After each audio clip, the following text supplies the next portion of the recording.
Hi everyone, so it's me, Sugar and Spice. So I'm calling this video Twin Flame 101 because up until recently, about maybe a week or two ago, I didn't believe in them, nor did I believe I had one. And all of the information on the internet that I found, YouTube included, just kind of didn't really make sense to me. So I just decided to just kind of be like, no, not for me. But recently it came to my attention when I had an Akashic session within my own Akashic Records that I do in fact have one and that they are real. So because a lot of the information on the internet didn't work for me, I decided to kind of do a Twin Flame 101 video by opening up my own records just to kind of see, how I can help make sense out of the twin flame experience.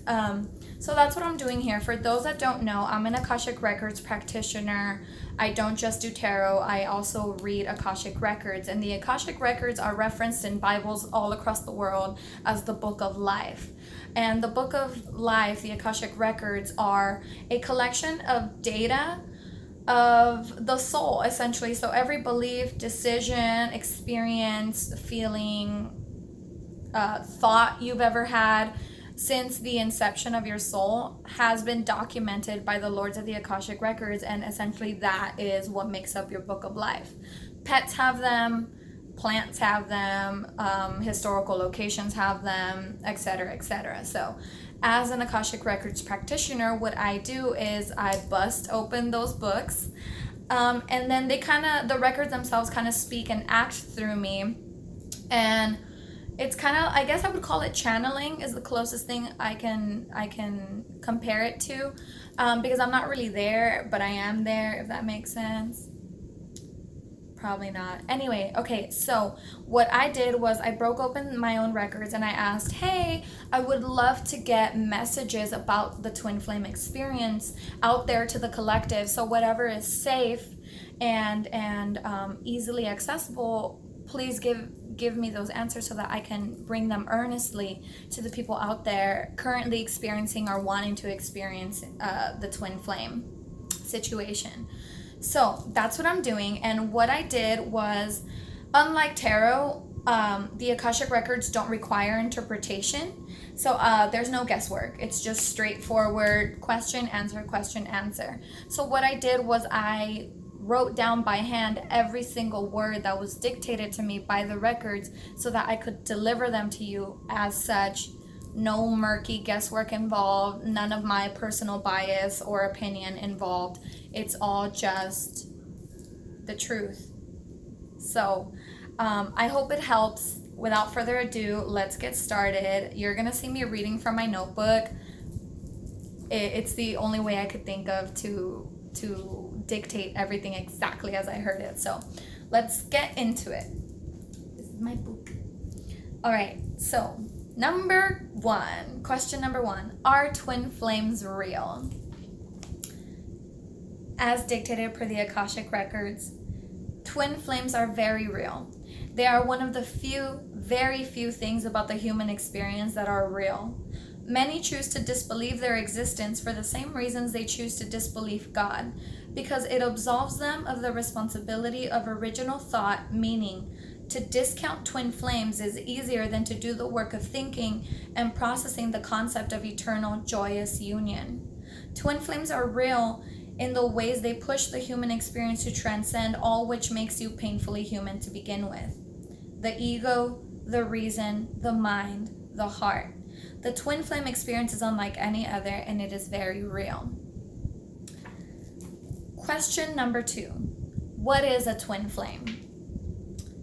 A twin flame is a joyous union between two persons long agreed to offer each other plenty of opportunities to define themselves and choose who they really are. A twin flame is a long-term contract between two different souls who have chosen to come together to experience humanity and the constant creation of self. In simplest terms, a twin flame is an old friend whom you have an agreement with to present each other with opportunities for growth and room for decisions to be made for the soul. For example, You say you are generous. A twin flame will provide you plenty of opportunity to put deed to word, meaning to be generous, not just say that you are. Furthermore, a twin flame will show you new and unexpected ways to show generosity to stretch your definition of what being generous is. A twin flame is an unconditional partner in growth and joyous creation. Twin flames offer each other plenty of circumstances which require clear decision making. Are you say who you are or not? A twin flame will call your bluff with love and offer you room to make the choice to be honest about yourself. The self is constantly created. You already know this, but others may not, so be sure to include that bit. Your twin flame presents you with ample opportunity to create yourself and recreate yourself. So what they're referencing is, I had an Akashic session, and I also read a book by Donald Neil Walsh or something like that called Conversations with God.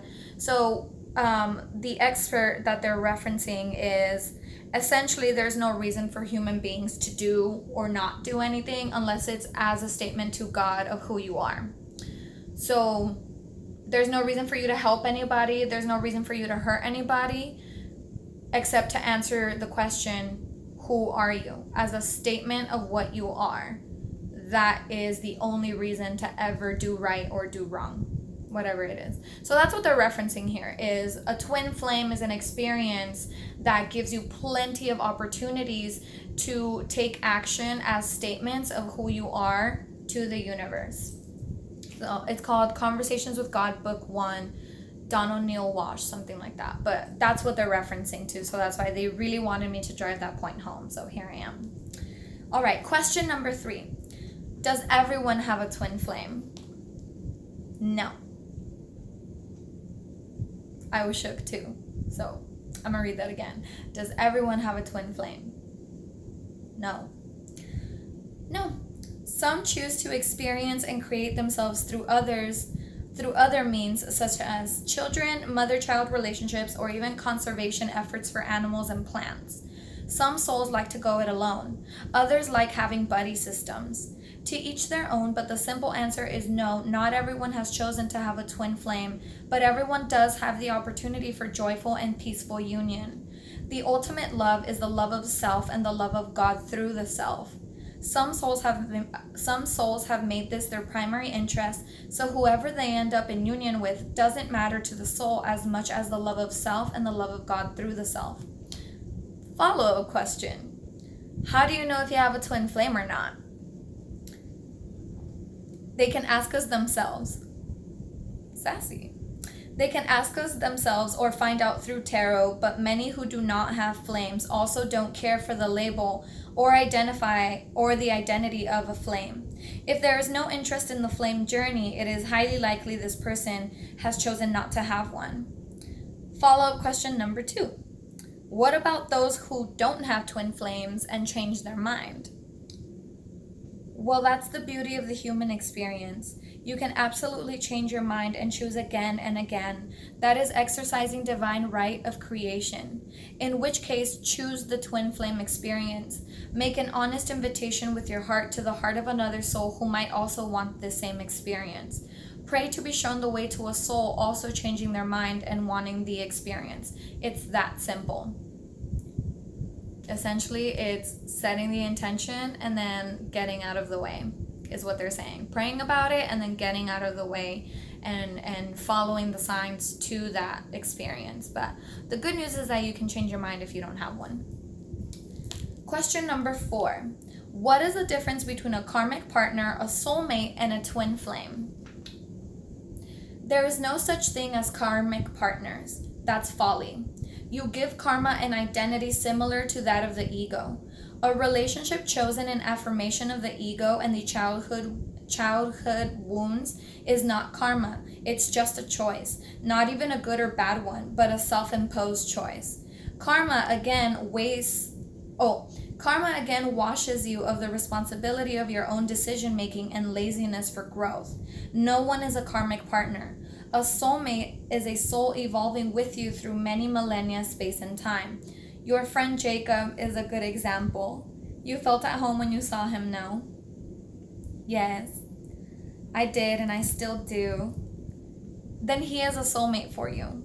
Someone who offers you space to be both triumphant and failure in peace. Someone who offers you space to both triumph and fail in peace. A person who offers assistance and support, who creates joyful experiences with you. It need not be romantic, but a way to tell us that the relationship flourishes and dwindles naturally without offense to the ego. There is always love at the center of a soulmate connection, no matter the circumstance. A twin flame is a very specific contract between just two souls, while one soul can have many, many soulmates. Therein lies the difference. A twin flame has a specific set of instructions and purposes, while a soulmate is just someone who really likes you and wants to be with you where you choose to go. Kind of a drag there that there is no such thing as karmic partners. We just like to make shit up to give us excuses to suffer instead of doing the work that it takes to be happy. That essentially is what the records are saying. All right. Number 5, I think it's number 5. 5. How does one know when they've encountered their twin flame?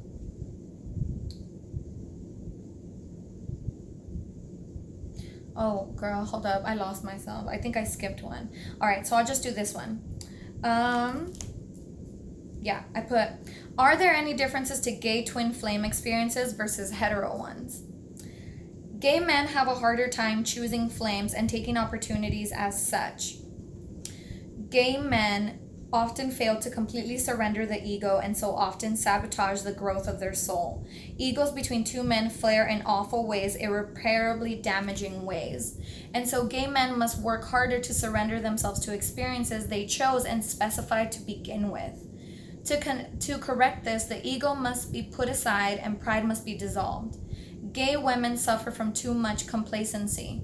What is the point of a twin flame experience if neither woman stands up for herself and instead settles into a limbo of contentness but not happiness? To correct this, gay women must be brave enough to be decisive, even challenging to their partners. Otherwise, neither grows. Challenge does not have to mean combativeness or suffering, but it does mean honesty and demanding more of each other without offense to the ego. All of this can apply to all forms of flames, but these are the most common and recent observations to directly answer the question. So let's see.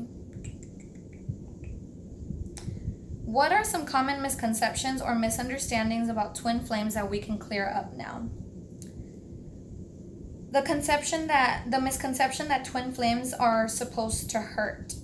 Whoever told you this and surrendered you to this insufferable deformation of purity is a farce, a misguided one who misguides others. Damn, a drag. What hurts you in a twin flame situation is your incapacity to admit when you are wrong. The ego, the narcissism, is what poisons the twin flame experience. The whole point of a twin flame experience is to ask yourself, who are you really?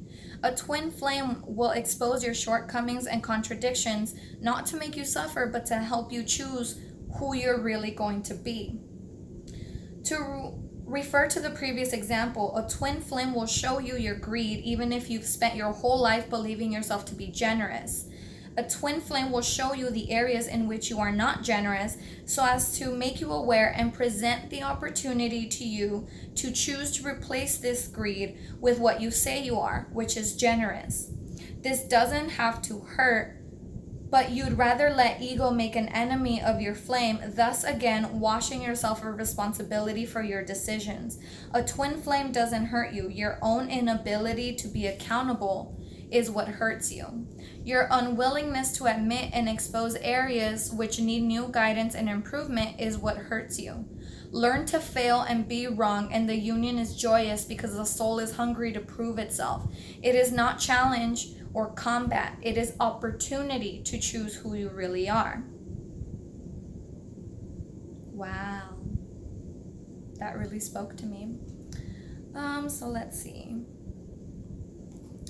All right, there was a follow-up question here that I didn't write down, but I think it was something like, yeah, I think I asked, I was like, oh, can you like break up? Or what about people with their twin flames that like have a hard time, abusiveness, stuff like that? So here's the answer to that. A twin flame is not an easy experience, so breaks between lifetimes to apply whatever was learned in previous ones is completely fine and permissible. Oh, that's what I asked. I asked if it was possible to go a lifetime without coming into union with your twin flame. So the answer to that was a twin flame is not an easy experience, so breaks between lifetimes to apply whatever was learned in previous ones is completely fine and permissible. Follow-up question. If you have a twin flame, is it possible to end that contract? No. It is possible to end it in the material world, but you chose to evolve into godly love through each other. And as this is the only true love, the love of God, it is imperative that you try again, each time gaining more and more awareness of the universe that is the self. Because I'm stubborn, I asked again. So there's no way to break it at all? No. Because your soul will always choose to love yourself in them as specified painstakingly in the agreement. Remember, this union would be perfect and everlasting and joyous if you were strong enough to see challenge as opportunity, not attack. Follow-up question. What about cheating twin flames or abusive ones? This is part of the soul's journey. If it hurts, move away from it. Separation is a heavy-handed teacher. Through it all, the goal is to answer the question, who are you in relation to this circumstance and experience? If you choose to be victim, so be it. If you choose to be survivor, so be it. If you choose forgiveness or condemnation, either way, it is shaping who you really are. That is the beauty of it. The opportunity presented to you by the twin flame experience to decide who you are. All right, so let's see.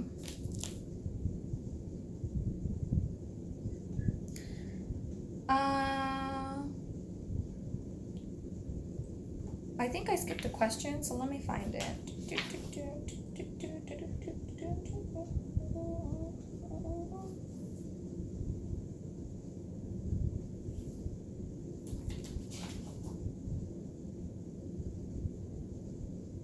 Oh, okay, cool. So then I asked, how does one know when they've encountered their twin flame? The answer: by the rush of electricity in the veins, the pulsing in the forehead, and the sensation of fire in the lungs. It is a rush unlike any other in which your mind completely fails to define the situation and sends the ego into panic, while the heart reflects the uncontainable joy of the soul to be in union once more with the soul. The uncontainable joy of the soul to be in union once more, for the soul knows that the appearance of a flame is both a reward for growth and a new chapter of challenges to adventure through. Quite a feeling, no? The mind fighting it completely because of the uncertainty, this loss of control, when the soul is elated and completely surrendered to not having to control anymore. It's a beautiful experience. So that's how you know. Apparently there's physical sensations involved when coming into contact with your twin flame. Question, I believe this is number 9. What is the purpose of a twin flame? What was the intention of the twin flame experience? Like, why does it exist? We've discussed the purpose already. To choose who you really are and present opportunities to make these choices. The intention was to provide a sense of kinship between souls, to allow the security of permanent partnerships so that individuals within said partnerships felt safe to take bigger risks. Think about it. You're more likely to leap into deep ocean with guarantee of a floating device than not. A soul wanted a certain measure of security before choosing some of the heavier challenges to experience, and so the permanence of the union. So that's why it's permanent. The intention was to provide a safety net, the safety net being that you'd always have another person to show you the way to and from your highest idea of self. Number 10, to wrap it up, what advice do you have for those involved in fake twin flame situations? What about those wanting the twin flame experience? Ask yourself if you really feel that they are a twin flame, or did someone else lead you to believe it? If it is the latter, then promptly remove yourself from the partnership. For those wanting to experience, it is a reward it is a reward for, sorry, I write so fast while I'm in the records that sometimes it's hard to read my own writing. For those wanting to experience, it is a reward for honest effort in becoming your highest idea of self in individual terms. Relationships are the Olympics of self-development. So you must first make certain and honest progress by yourself. When you are ready to apply the concepts of self, you awaken and create. Your twin flame arrives to help you apply the concepts. So it's about knowing yourself conceptually versus experiencing yourself. This is some next level enlightenment, guys. So if you have a hard time wrapping your mind around some of this, as some of this was hard to understand, I really encourage you to read 2 books. Universe and Disenchantment will fuck you up. It'll ruin everything you've ever thought you know. And also Conversations with God, book 1, Neil Donald Walsh or something like that. But essentially there is a difference between how you conceptualize yourself and how you experience yourself. So in order for those to want to experience a twin flame, you have to first conceptualize yourself, have a certain idea of who you are, a strong sense of self, because when your twin flame arrives, that's the MBA, essentially.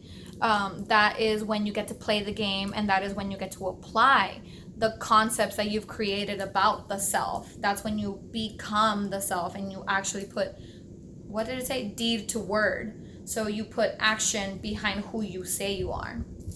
Anyway, I know this was kind of like a lot to take in, but I really hope that this information is a little easier to digest and more clarifying and accessible than the stuff that I read, because the stuff that I read turned me off completely to the experience. So if this helps you out, if this in any way, shape, or form clarifies some of your experiences, please let me know, because I don't like feeling like I'm screaming to the digital void. And also, please do me a solid and share the hell out of this.